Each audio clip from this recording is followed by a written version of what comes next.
Welcome to Birds and Swords, everybody. Today, we are going to talk about Stray. My time with Stray, Alyssa's time with Stray. How you doing tonight, Alyssa? Great. Awesome. So we're going to do a review of sorts on Stray. We are going to partner this with an article. But Stray, the cat game, right? So this had a lot of anticipation leading in. I think a lot of people were excited to play it. So lots of hype. So a lot of people played it. Still hot right now. I know a lot of people are still playing it. So we're excited to talk about that today. Alyssa and I have both finished it. You finished it, right? Yeah.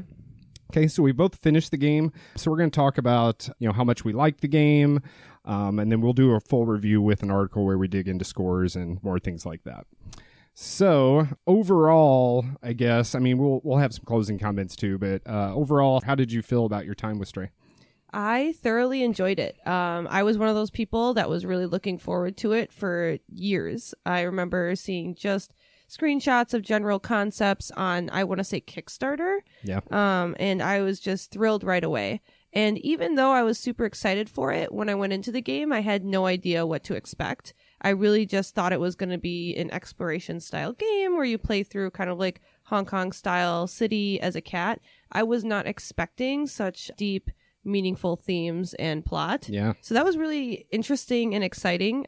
I thought the gameplay was great. There, of course, were some things that I feel like could have been improved or expanded upon, but hopefully we can look forward to that with a sequel. Yes. Blue 12 Studios had this one. They did plenty of media coverage and hype and promotion leading up to the release. If anybody knows me, I'm a huge cat person. They are my favorite animal. So I watched some teaser gameplay. I tried not to get too much into it, but I saw enough to where I knew that they gave it the love and care for cat lovers as far as like their mannerisms and how they were. So I was really, really excited to play it. So gameplay, you'd mentioned gameplay. I do think they gave it the love, like I said, with the cat mannerisms and stuff like that. I thought it was going to be a little more stealthy than it was, being a cat and being a sly alley cat and things like that. And there were some stealth sections later in the game. So I thought there'd be a little more of that. It does have platforming, but I felt like it was pretty linear. Mm-hmm. It's press X to jump to this thing and go across this. I did like how vertical it was, though. You could definitely get up, a lot of verticality in the levels. So I really enjoyed, getting on rooftops, knocking off cans, doing cat stuff. But most of the gameplay I felt like was, like I said, the platforming was linear. And as far as the missions and quests go, it was a lot of fetch quests, which is okay in games, especially if they have meaning behind them. And a lot of this did, but I felt like there was maybe too much of that. Did you feel the same way? I felt the same way. I also felt like we kind of lost the exploration aspect of it as we got further into the game. I think they gave a lot of love and care into the environment of the lowest level of the city. I forgot just the slums? Was that what it was called? Yeah, I think the opening area is slums. Yeah, I think they gave so much care and attention to the exploration of that, where you could just really jump through the city, explore so much, go through windows, up on rooftops, and interact with a lot of different things. And then it felt like the further up you got in the city, the less you could do that, and the more you were just kind of running between robots' legs, which is fine. And the fetching part of it too was fine, but I agree. I would have loved to see a little bit more unique side quests with the game. Yeah, stuff that pertained maybe to the story a little more. Yeah, and there wasn't a lot of reward for it either. It was just kind of like, thanks. Yep. Other than the robot with the music, I really did feel rewarded with that when he played you his cute little songs that had the off keys. Yeah. I did that warmed my heart a lot. And that was one of the few, you mentioned exploration. That was one of the few collectibles. Can I even think of any more? I was also kind of thrown off by, I don't know if you want to call it combat. It felt, to me anyway, a little forced with the light to fight the... Yeah, zapping the Zerks. Yeah, I was not expecting that. I still don't know how I feel about that. It felt a little forced to me, but I was also relieved to see that it wasn't a big part of the game. Once you got out of the slums, it was back to the exploration. But again, on the ground. And I totally agree. I thought it was going to be more... Like you said, stealthy. Yeah, forced is the right... Like, we have to have the player kill things. Yeah. Because it's a video game. And I don't know if it necessarily needed that. But there wasn't a ton of it. It's not like it leaned on it too much. Agreed. And it was fun. It worked well. Yeah. I like... weapons with cooldown features and having to manage all of that. And it worked and it played well. And there wasn't a ton of it. And I felt like the game managed difficulty really well. I feel like any gamer of any level can play this game. It was just really meant for anybody to enjoy. I never felt overstressed or stuck or anything. Even on the puzzle, if you want to call them puzzle aspects of the game, everything felt really smooth and coherent. Yeah. And a couple of the puzzles, you mentioned puzzles, and it does rely on that for, when you're not doing a fetch quest, it seems like you're doing some kind of puzzle. One of my favorite ones was early in the game with the clocks. I won't go too much into it, but you read a message and you have to use clocks. That was awesome. Also noticed the clocks have 16 hours. Did you notice that? I did not. Yeah, 16-hour clocks instead of 12. I didn't pick up on it until later in the game. I'm like, what? So I don't know what that's all about. Maybe I missed something. But, basically, I guess transitioning into the story, you fall into the city. You're with your cat friends and everything seems okay. You can tell it's post-apocalyptic, but you fall, kind of down some sewage drains and stuff like that into the city that's basically walled off, ceilinged off. It's protected from the outside world because they think it's uninhabitable. So that's where that kind of comes in. So how'd you feel about the story? I love the plot, the main plot, the idea of the story. I think they had something really strong, a strong base, I want to say. Mm-hmm. I wish they had fleshed it out more. I really love where the creative energy was with this game, and the idea that I feel like it was very strongly inspired from, there was a city outside of Hong Kong that was very similar to this. It was a walled off city that the Chinese government and Hong Kong government fought over, and maybe it was the British government. I don't know, but they couldn't decide whose it was. So it was a free for all. So essentially no rules, no taxes. Everybody did their own thing. And I think that I just saw so many similarities in how they presented this city of just chaos and freedom, but also post-apocalyptic, as in these robots inherited human values. Yeah, they make it a point in the story quite a few times to where the robots keep up human, what would you call it, routines? Yeah. They really we have these plants, we don't need them, but the humans did it. Right. It seems like they really had a deep love and respect for the humans, mm-hmm. and they whether they realize it or not, they act like them. And I think I think they could have really expanded on that and fleshed that out and gone deeper with that and made it really emotional, in even the main plot, the side stuff, anything. I think they could have really dove into that, but I think it was a strong base to work with, that you are a cat in the city of robots living like humans, mm-hmm. and you want to get back out. I think that's a really strong base. Yeah. But and there's a certain amount of despair too, because some of the robots even seem homeless, like they have blankets on, like they don't really know what to do or what's next or what's going on with their lives other than kind of clinging to the past, is kind of how I felt. But I did love that when you can interact with them, you can like rub up on them and mark them and stuff like that. And then their faces are like old school tube TV screens, so like a heart will pop up on it. So they still have emotion. Cute. So I really love those interactions. We won't go deep into, obviously, the ending of the story, and there is still some human connection that lives on, so you kind of see that throughout the game, and it's nice that they tied that in, that they, although humans are gone, you still have, the robots have a connection with them, and so does the cat. So that was really interesting. But simple storytelling, I felt like, that was still effective, and I felt like they did a really good job with the tone, the mood, and how you felt with everything, matching that simple storytelling. Agreed. As far as how the game looks, I thought it was a beautiful, beautiful game. Kind of a cyberpunk city. Yes. Really felt lived in. Still that certain amount of despair. It was always kind of wet or damp. They did a really good job with reflections on the streets and stuff like that. The cat also looked really good. I thought little cat mannerisms, if you own a cat, you definitely picked up on all of that stuff. And like I said, still some realism, but still cartoony in a sense, I guess, as far as the art direction, especially the robots. The cat obviously has some realism to him, but yeah, so the game looked really, really good. Lots of bright neon lights and stuff like that. I loved the work with the neons, and I felt like every level of the game, you could tell you were in a new area. It was meant to reflect where you were, whether you were when you're in Midtown, all the neon lights, the party lights, the clubs, even the robots are dressed different. I think they did a really excellent job of costume and character design, mm-hmm. and environment. I thoroughly enjoyed graphics. Graphics, yeah. I think overall art direction is probably how we leverage how they made Stray work visually. Yeah. And still, you could tell a robot apart from another robot because there were construction robots and retail robots.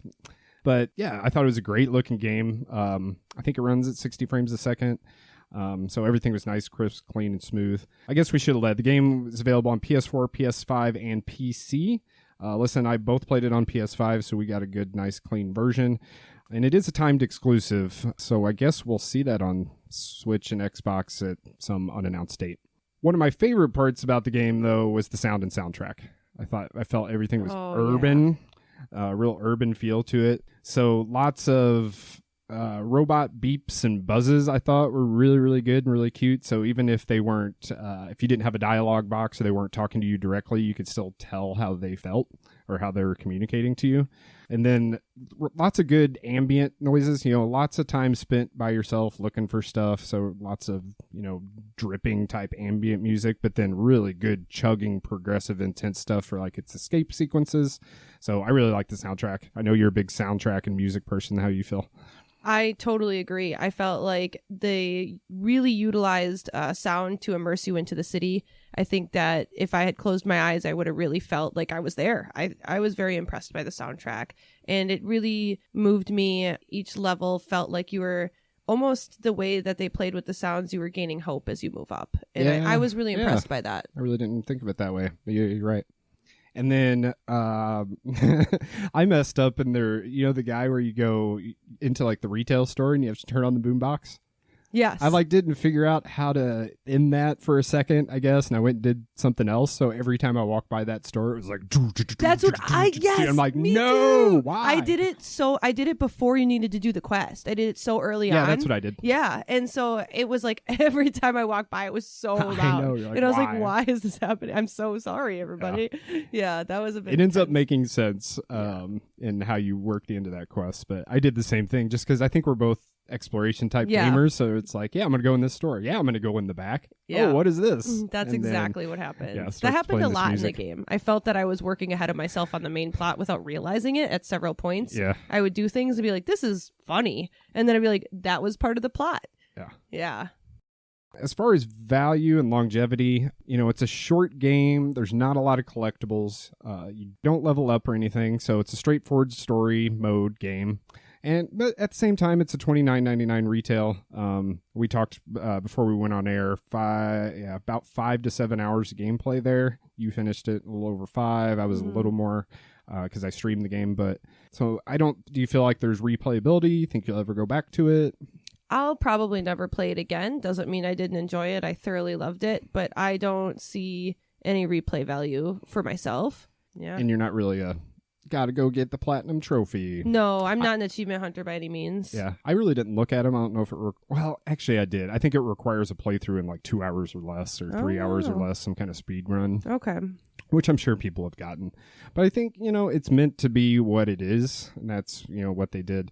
And especially if you have PlayStation Plus Extra or PlayStation Plus Premium, the game was free, so we're not even paying for that anyway, but at the $29.99 mark, you kind of have to expect, that it's not going to be this big hundreds of hours of game. Yeah. I do think it's set up for a sequel without ruining the ending. It's not obvious that there should be one, but I think there can be one. Yeah. And with the success of it, it's all over social media. A lot of people have played it. A lot of people are enjoying it. So I do think that it's probably going to get the financial support that they need to do a sequel. And I could totally see that working maybe into more of a full-fledged, $60 retail floor game where they do a little more with it. What would you look for out of a sequel?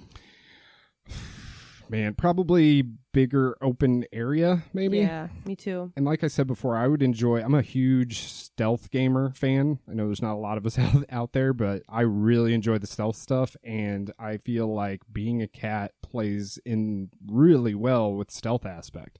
Because some of my favorite stuff in the game was, when I was able to stealth around and be hidden and stay in the shadows. Yeah. And I think that plays well to the cat. So I think they could do more with that.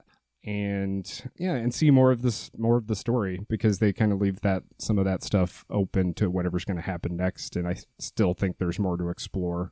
Totally agree. I would love to see more open world aspect. more exploration. I would love to just have a singular city that you can explore and expand upon and grow on and go back to as you need.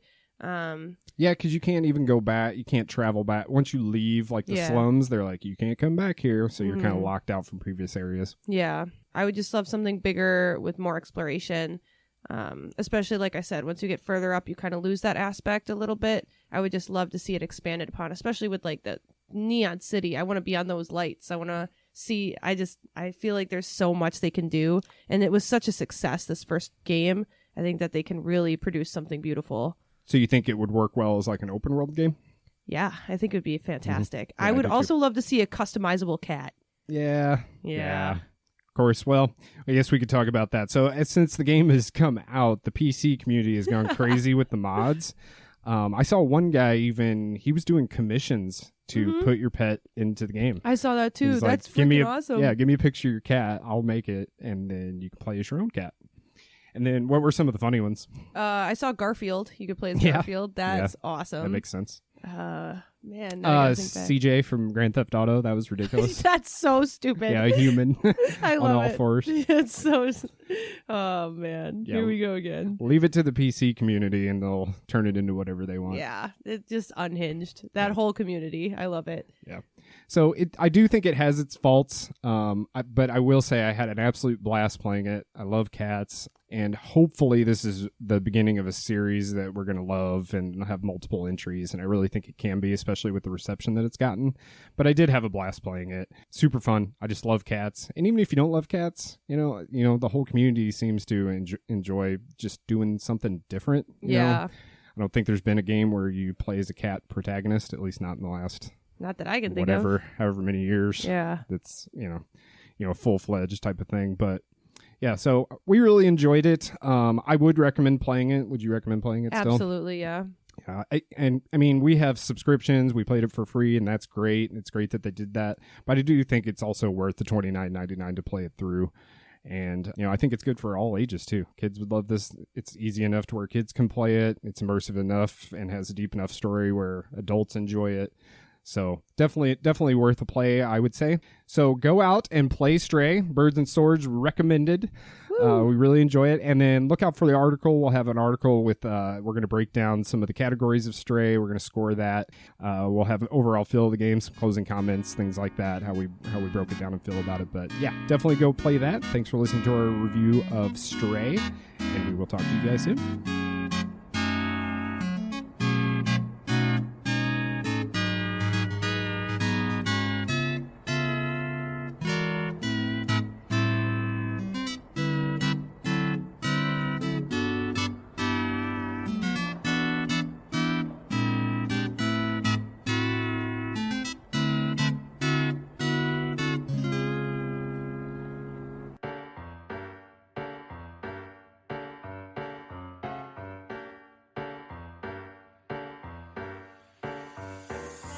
The Barn Studio, now open in Farmington, Missouri, is your trusted podcast studio and digital marketing agency that will provide you with reliable results. The Barn Studio has industry standard quality and state-of-the-art equipment that will help you in producing your best work.